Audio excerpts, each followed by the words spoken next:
বিভিন্ন গণমাধ্যমে ডাকসু ও হল সংসদ নির্বাচনে ব্যালট ছাপানোর স্থান ও সংখ্যা নিয়ে প্রকাশিত প্রতিবেদনের পরিপ্রেক্ষিতে আমাদের প্রতিশ্রুতি অনুযায়ী বিষয়টি খতিয়ে দেখে আপনাদের সামনে বিস্তারিত কিছু তথ্য উপস্থাপন করছি।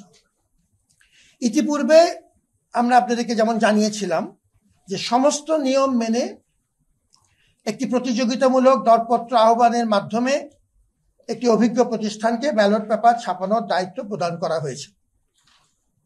রেকর্ড সংখ্যক ভোটার এবং প্রার্থীর বিবেচনা করে এবার দ্রুততম সময়ে নির্ধারিত পরিমাণ ব্যালট ছাপানোর স্বার্থে আমাদের যে মূল ভেন্ডর ছিলেন তার সাথে সমযোগ্য আরেকটি সহযোগী প্রতিষ্ঠানকে একই টেন্ডারের অধীনে আমরা বিস্তারিত আলোচনা করে বিশ্ববিদ্যালয় প্রশাসন, আমাদের ইলেকশন কমিশন এবং সরবরাহকারী প্রতিষ্ঠান তার অধীনে সম্পৃক্ত হবার আমরা অনুমতি দিয়েছিলাম। নীলক্ষেতে ব্যালট ছাপানোর তথ্যটি বিশ্ববিদ্যালয় কর্তৃপক্ষকে উক্ত সহযোগী ভেন্ডর অবহিত করেননি। বিশ্ববিদ্যালয় কর্তৃপক্ষকে অবহিত না করার জন্য তিনি একটি বিস্তারিত লিখিত ব্যাখ্যা দিয়েছেন, সে ব্যাখ্যাটি আমাদের কাছে আছে। আমি আইনগত কারণে আপনাদেরকে ভেন্ডরের নাম বলতে পারছি না, যেটা আমাদের আইনগত বাধা আছে, কিন্তু আপনারা নামগুলো ইতিমধ্যে জানেন, সেটি সংবাদ মাধ্যমে বহুবার এসছে। বিশ্ববিদ্যালয় কর্তৃপক্ষকে এই যে নীলক্ষেতে ছাপানোর বিষয়টি অবহিত তিনি করেননি, সেই ব্যাপারে তার একটা ব্যাখ্যা দিয়েছে। সেই ব্যাখ্যাটি তার লিখিত বক্তব্য থেকে আমি কিছু কিছু অংশ আপনাকে পড়ে শোনাচ্ছি। উক্ত সহযোগী ভেন্ডরের তথ্য অনুযায়ী সহযোগী প্রতিষ্ঠান নীলক্ষেতে 22 রিম কাগজ দিয়ে 88,000 ব্যালট ছাপায়, যা থেকে প্রিন্টিং, কাটিং, প্রি স্ক্যান পর্ব শেষে নির্দিষ্ট পরিমাণে ব্যালট প্যাকেটে সিলগালা করে 86,243টি ব্যালট সরবরাহযোগ্য করা হয় এবং অতিরিক্ত ব্যালটগুলি প্রচলিত পদ্ধতিতে নষ্ট করে ফেলা হয়। ভেন্ডর আরও আমাদেরকে জানায় যে নীলক্ষেতে কাটিং শেষে প্রি স্ক্যান ও পরবর্তী কার্যক্রমের জন্য তারা তাদের মূল অফিসে এনে প্রি স্ক্যান সম্পন্ন করে নির্দিষ্ট পরিমাণে প্যাকেট ভরে সিলগালা করে বিশ্ববিদ্যালয়কে সরবরাহ করে। তারা আরও জানায় যে তারা ব্যালট প্রস্তুতকরণ প্রক্রিয়ায় ও আনা নেয়ার চুক্তি মোতাবেক সর্বোচ্চ নিরাপত্তা নিশ্চিত করেছে। ব্যস্ততার কারণে কর্তৃপক্ষকে তারা নীলক্ষেতে ব্যালট প্রিন্টিং ও কাটিং এর বিষয়টি জানাতে ভুলে যায় বলে তারা স্বীকার করে। এটি খুব পরিষ্কারভাবে অনুধাবনযোগ্য যে এবং প্রণিধানযোগ্য যে ব্যালট পেপার ছাপানোর স্থান বা সংখ্যা সুষ্ঠু নির্বাচনকে কোনোভাবে প্রভাবিত করে না। কারণ ব্যালট পেপার ভোটের জন্য পুরোপুরি প্রস্তুত করতে কয়েকটি ধাপ সম্পন্ন করতে হয়। ব্যালট পেপারটি ছাপানোর পর তা নির্দিষ্ট পরিমাণে কাটিং করতে হয়, তারপর সুরক্ষা কোড আরোপ করে OMR মেশিনে প্রি স্ক্যান করে তা মেশিনে পাঠযোগ্য হিসাবে প্রস্তুত করতে হয়। এরপর চিফ রিটার্নিং কর্মকর্তা সিল সহ স্বাক্ষর ও কেন্দ্রের দায়িত্বপ্রাপ্ত রিটার্নিং অফিসার স্বাক্ষরযুক্ত হলেই তা ভোট গ্রহণের জন্য উপযুক্ত হয়। এ সমস্ত প্রক্রিয়া সম্পন্ন করেই পূর্ণ সতর্কতা এবং ডিউ ডিলিজেন্স বজিয়ে রেখে ভোট গ্রহণ করা হয়েছে। কার্যাদেশ অনুযায়ী উপরে বর্ণিত প্রক্রিয়ায়, যেটি এখন আমরা বর্ণনা করলাম, চূড়ান্তভাবে 2,39,244টি ব্যালট ভোট গ্রহণের জন্য প্রস্তুত করা হয়। মোট ভোটার 39,874 এবং প্রতি ভোটারের জন্য 6টি করে ব্যালট। সেই হিসেবে 2,39,244টি ব্যালট আমরা ভোট গ্রহণের জন্য প্রস্তুত করি। মোট ভোট দিয়েছেন 29,821 জন ভোটার। মোট ব্যালট ব্যবহার হয়েছে 1,78,926টি। অবশিষ্ট ব্যালট 60,318। উপরোক্ত অভিযোগের পরিপ্রেক্ষিতে সিসিটিভি ফুটেজ এবং ভোটারদের স্বাক্ষরিত তালিকার বিষয়টি আবারও সামনে এসেছে। এই অনুরোধটি আগেও ছিল, আমরা তার ব্যাখ্যা দিয়েছিলাম। আবার নতুন করে উপরোক্ত এই অভিযোগটির পরিপ্রেক্ষিতে এটি নতুন করে আবার আলোচনা এসেছে।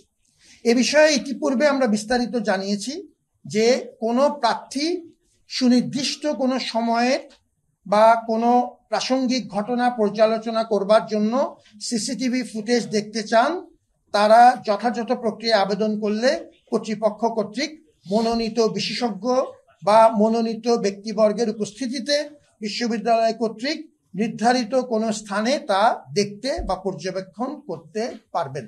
সিসিটিভি ফুটেজ নির্ধারিত প্রক্রিয়ায় দেখা যাবে, সেটি আমরা পুনর্ব্যক্ত করছি। ভোটারদের স্বাক্ষরযুক্ত ভোটার তালিকা দেখানোর বিষয়ে আমরা পুনরায় বিশ্ববিদ্যালয়ের সংশ্লিষ্ট বিজ্ঞ আইনজীবীদের সাথে অধিকতর আলোচনা করেছি। আপনাদের মনে আছে, আমি এই অংশটি যোগ করছি, যে প্রথম দিকে ভোটার তালিকার খসড়া তালিকা যখন আমরা উপস্থাপন করি আমাদের ওয়েবসাইটে, তখন আমাদের শিক্ষার্থীদের পক্ষ থেকে একটা আপত্তি এসেছিল এবং 4 জন শিক্ষার্থী রিট আবেদন করেছিলেন যে এই পাবলিক প্লেসে বিশেষ করে ছবি সহ ভোটার তালিকা উপস্থাপনের ব্যাপারে তাদের আপত্তি ছিল। সেই অনুযায়ী সেটা আমরা নামিয়ে নিয়েছিলাম এবং ওই অভিজ্ঞতাকে মাথায় রেখে আমাদের বিজ্ঞ আইনজীবীরা আমাদেরকে পরামর্শ দিয়েছিলেন যে ভোটার তালিকার যেহেতু প্রাইভেট এলিমেন্টস আছে, সেটিকে আমরা পাবলিক ডিসপ্লে করতে পারবো কিনা। কিন্তু যেহেতু এবারে আবারও অনুরোধটা এসছে, আমরা তাদের সাথে পুনরায় আলাপ করেছি আমাদের বিজ্ঞ আইনজীবীদের সাথে, এবং বিজ্ঞ আইনজীবীরা আমাদেরকে এবার যে পর্যবেক্ষণ দিয়েছেন সেটি হচ্ছে, আমি তাদের পরামর্শ নিম্নরূপ: কোনো প্রার্থী যদি নির্দিষ্ট ও যৌক্তিক কারণে নির্দিষ্ট কারো স্বাক্ষর পর্যবেক্ষণ করতে চান, সেক্ষেত্রে যথাযথ প্রক্রিয়া আবেদন করলে কর্তৃপক্ষ কর্তৃক মনোনীত বিশেষজ্ঞ বা মনোনীত ব্যক্তিবর্গের উপস্থিতিতে তা দেখানো যেতে পারে। অর্থাৎ এখন আমরা সিসিটিভি ফুটেজ এবং ভোটারদের স্বাক্ষরিত তালিকা উভয়ই একটা নির্ধারিত পদ্ধতি অবলম্বন করে আমাদের আইনজীবীদের পরামর্শক্রমে এটি দেখানোর জন্য আমরা প্রস্তুত আছি। আমার এই অংশটুক নির্দিষ্ট অভিযোগের উত্তরে লিখিত যে বক্তব্য সেটি আমি বললাম, এবং আমি জানি যে আপনাদের আরেকটি গুরুত্বপূর্ণ ইভেন্ট কভার করার বিষয় আছে বেলা 12টায়। আমি সময়ের ব্যাপারে সচেতন আছি, তো সেই হিসাবে আমি শেষ যে কথাটি বলতে চাই সেটি হলো, আমাদের কারো প্রতি কোনো অনুযোগ নেই, আমরা সামনের দিকে তাকাতে চাই। এই বিশ্ববিদ্যালয়কে ভালোবেসে আমাদের সমস্ত অংশীজনরা আমরা একসাথে হয়েছি। যেমন আপনি আমার হাত ধরেছেন, আমি আপনার হাত ধরেছি।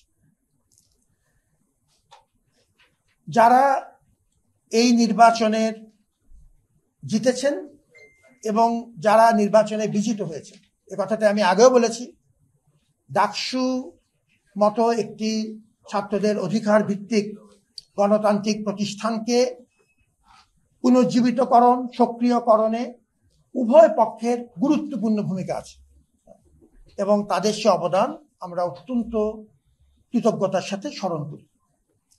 ডাকসু মূলত আমাদের শিক্ষার্থীদের প্রাণের দাবি এবং এটি গণ অভ্যুত্থানের মৌলিক যেসব মূল্যবোধ, মানুষের অধিকার রক্ষা করা, মানুষের মত প্রকাশ করা এবং বৈষম্য নিরসনে গণতান্ত্রিক একটি প্ল্যাটফর্ম তৈরি করা, এই প্রত্যেকটি মূল্যবোধের সাথে সঙ্গতিপূর্ণ বিধায় অনেক ঝুঁকি নিয়ে আপনাদের সাহায্যে এই ডাকসু নির্বাচন আমরা অনুষ্ঠিত করেছি, যেটি সর্বমহলে একরকম গ্রহণযোগ্যতা পেয়েছে।